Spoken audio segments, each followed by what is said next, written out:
Welcome to this demo of test cases from the Unified Forecast System Weather Model Developmental Testing Framework. To start with a little background, the Unified Forecast System, or UFS, is a community-based, coupled, comprehensive Earth modeling system, and it's been designed to serve as the source code for NOAA's operational models. It's also used for research and development within the broader weather modeling community, and community contributions are encouraged.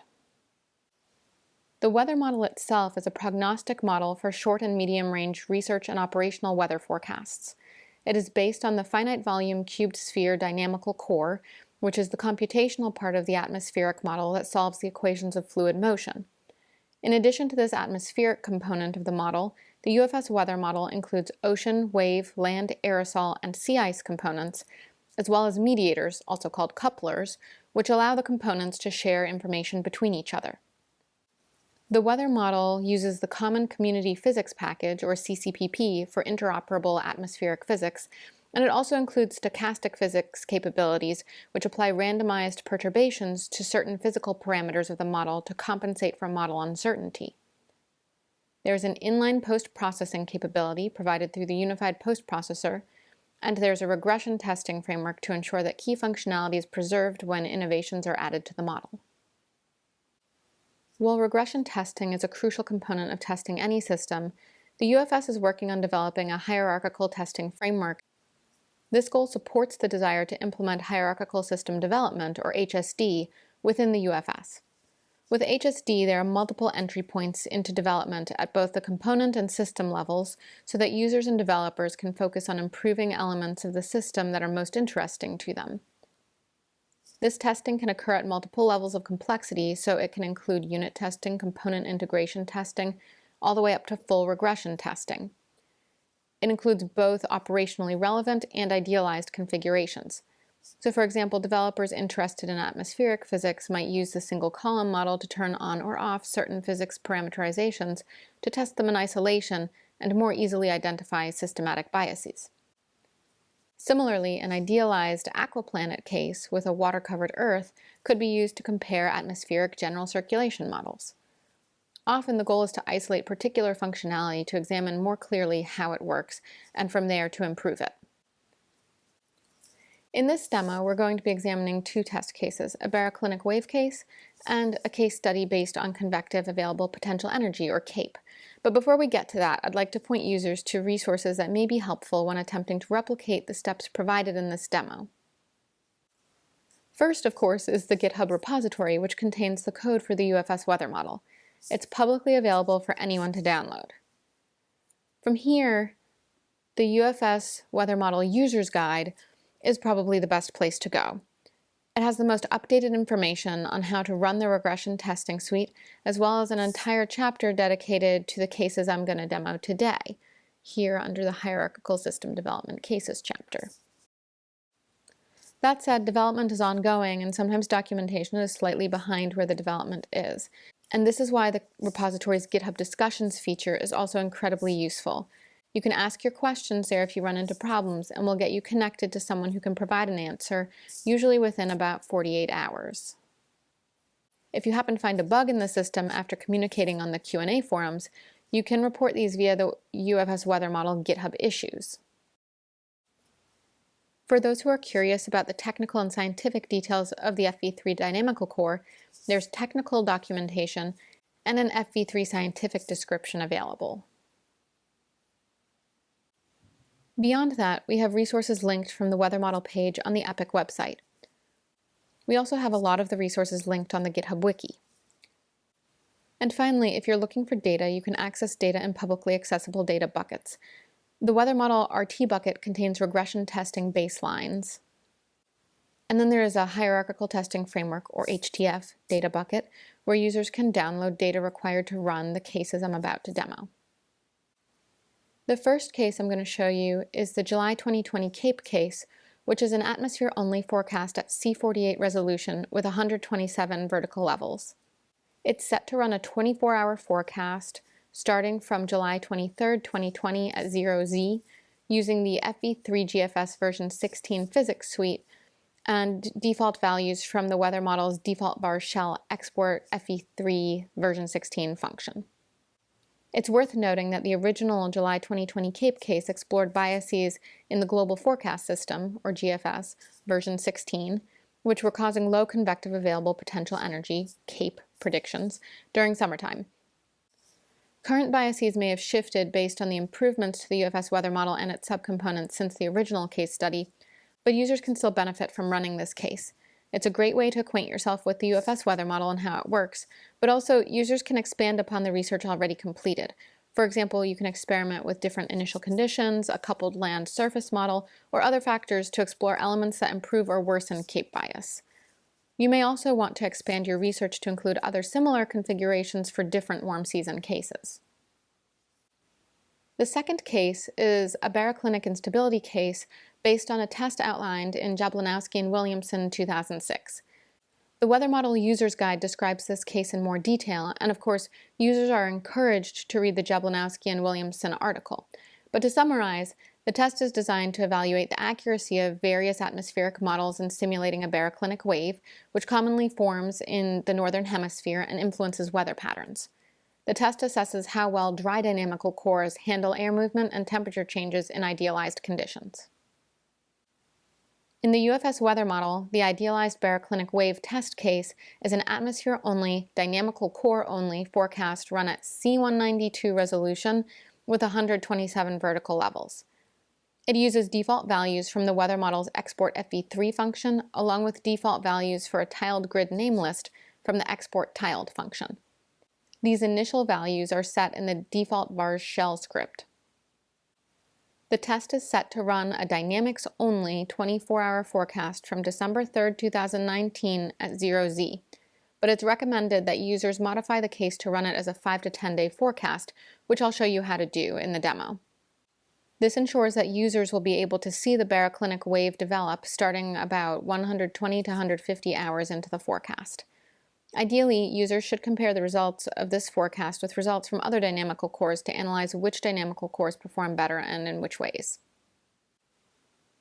Okay, so here I'm logged into the MSU Hercules system, which is one of the supercomputers that many folks have access to at NOAA and in the academic community. Users can definitely try these experiments on their own HPC or cloud systems, but just note that you need to have spack-stack installed. Spack-stack includes all of the software libraries developed by the National Centers for Environmental Prediction, or NCEP, as well as external libraries used frequently in numerical weather prediction software. In particular, it includes the Earth System Modeling Framework, ESMF. Users can check out the link to spack-stack documentation to find out more about how to install spack-stack on their system. So back on Hercules, I'm going to create a directory where I'll do all of my UFS Weather Model HSD work. If I run pwd, you can see that my present working directory is /work/NOAA/EPIC/GPetro/Hercules. If you're trying to replicate this experiment, you can do your work in whatever directory makes sense to you, as long as you have write permissions there. So from here, I'll create an HSD directory using the makedir command. And then I'll navigate into it using cd. And then using the pwd command, you can see that I'm now in my HSD directory. It can be really helpful to save this directory in an environment variable so that you can return to it more easily. This is an optional step, but it's usually easier than remembering and typing out full path names, especially if you're running multiple experiments and need to switch between directories. So here I'll use HSD as the name, but you can pick anything that makes sense to you.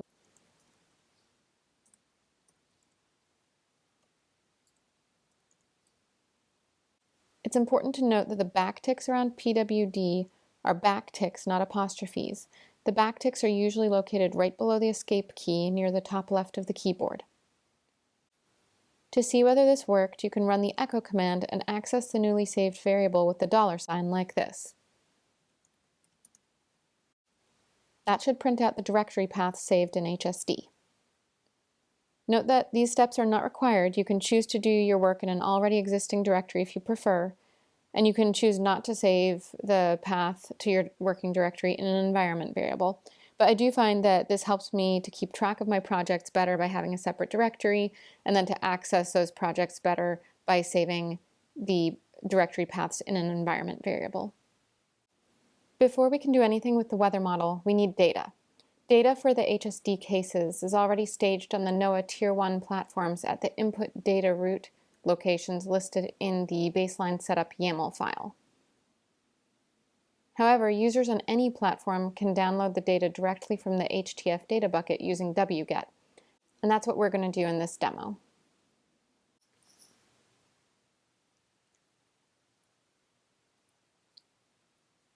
Here I'm pasting the wget command from the slides into my console window to download the data. And note that this download is a little slow, so in the video we fast forwarded it to make it a bit faster. And then we can untar the file we just downloaded.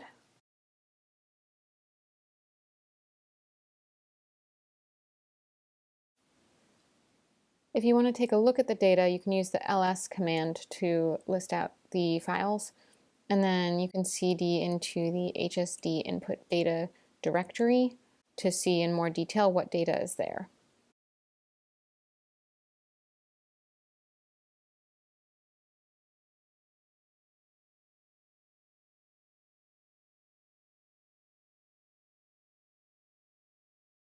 But now I'm going to return to my working directory from before. Next, we need to recursively download the code from the UFS Weather Model repository using the git clone command. The recursive download ensures that code from all of the UFS Weather Model's subcomponents is also downloaded. Note that I'm using the latest develop branch code. The commit at the time of recording for that is EE3D52D. Once the code is cloned, navigate into the UFS Weather Model directory. Then we can save or export the path to the UFS Weather Model in an environment variable. This is a slightly different syntax than I showed before, where we use a $sign to access the environment variable for the present working directory. To see whether this worked, you can run the echo command and access the newly saved variable with the $sign. That should print out the directory path saved in the WM environment variable. Okay, so the HSD cases are configured to be run on NOAA Tier 1 platforms, and the configuration files for each platform are located in the tests.dev subdirectory. For Hercules, we can take a look using the vi command, and we can see that these configuration files load the necessary Python and Rakoto modules for each platform. Users generally don't need to make any changes to these files, but if you're running on a platform that doesn't have a config file, you'll need to create one. In general, the July 2020 CAPE case can be run as is without adjusting the platform configuration. Users can also choose to run a similar configuration for a different date or the same July 2020 CAPE case at a higher resolution. The Weather Model HSD documentation contains additional information on how to do this, but I'm just showing the most basic configuration here. One thing many users will have to do is modify the baseline configuration file called baseline_setup.yaml. This file contains details on the location of staged input data, user-specific output directories, and batch job scheduling. The D prefix, STMP, and PTMP variables are of particular importance. Users may also need to adjust the input data paths. So here we'll take a look at the baseline setup YAML file.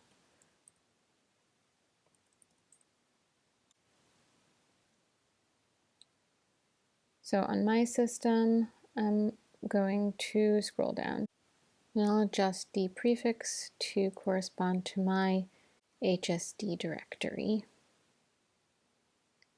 And then STMP will be the same, but with the /STMP at the end. And PTMP will be the same as the STMP directory.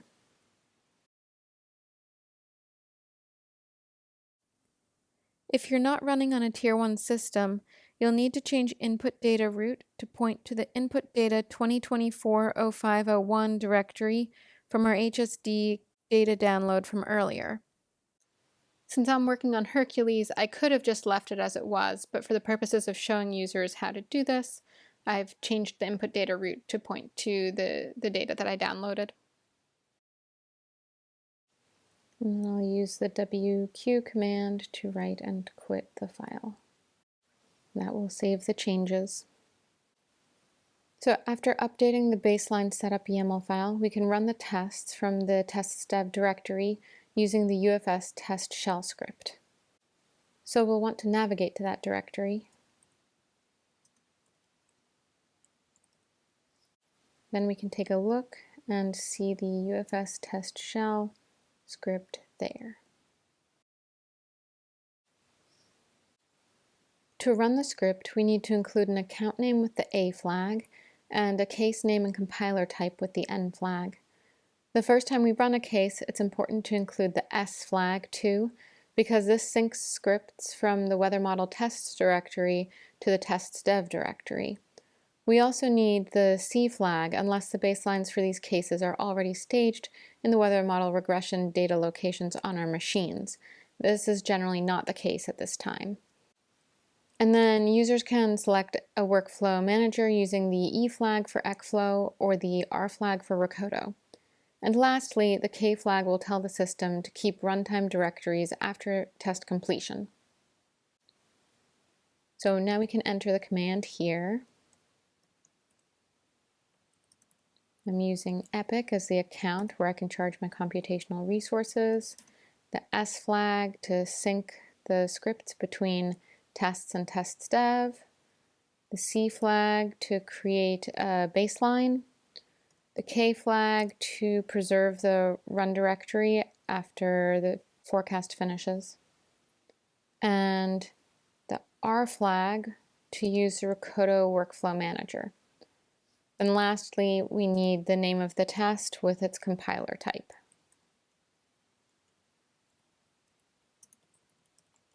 And that should be in quotations.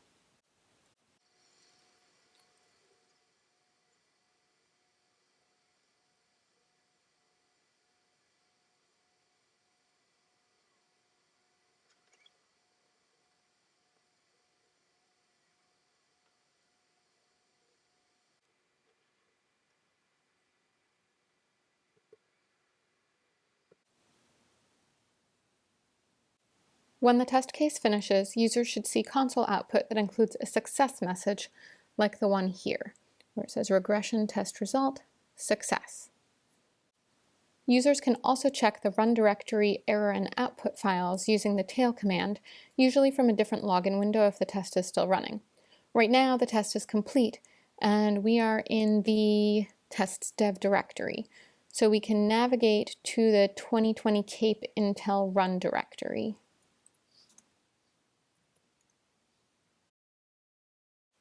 We can use the ls command to see what is in that directory.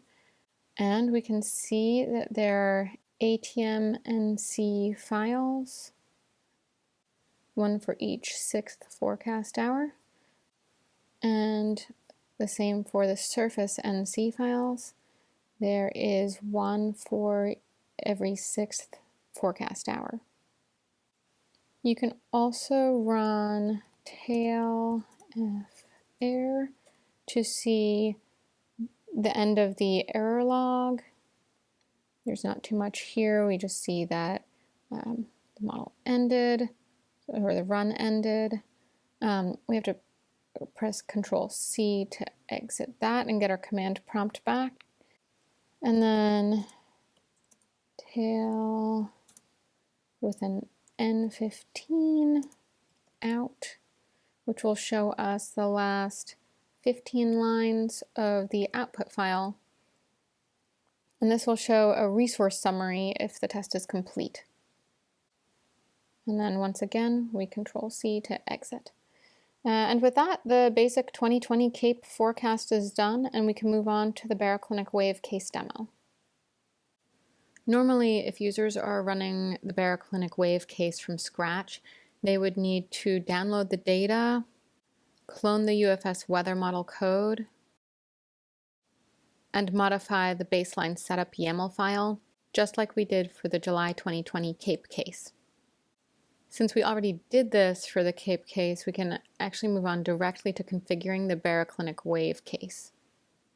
Currently, the forecast length from the FHmax variable is set to 24 hours by default because this uses fewer computational resources when we run regression tests. However, it's recommended that users run the case for 5 to 10 days or 120 to 240 hours to see how the disturbance or baroclinic wave propagation develops at about 120 to 150 hours into the forecast. When we finished the July 2020 CAPE case, we were in the CAPE run directory. So we'll have to get back to the tests dev directory. Oops.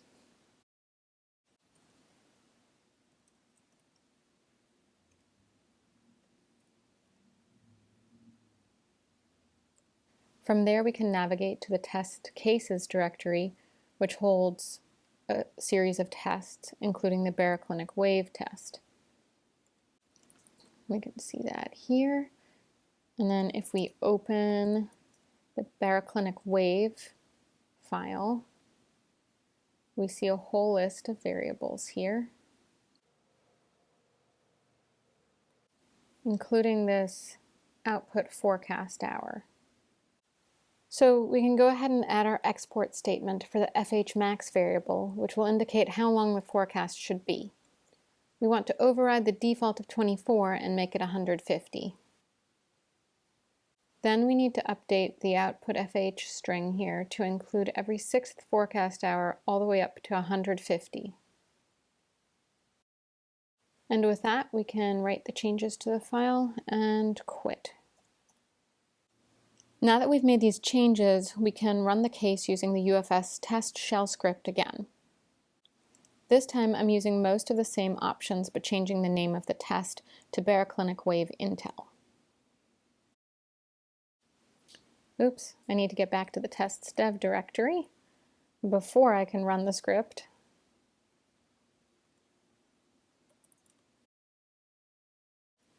Now that should work.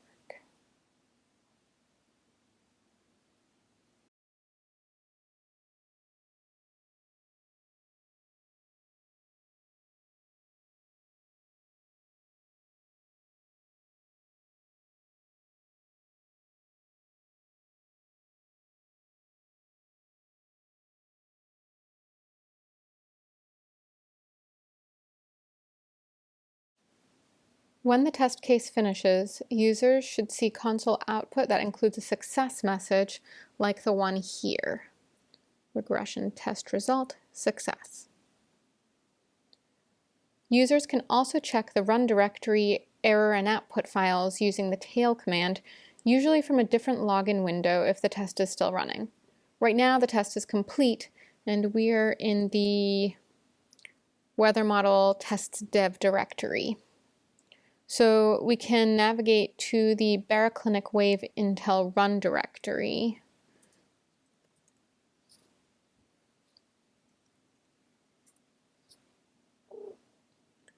If we use ls, you can see a whole bunch of files, including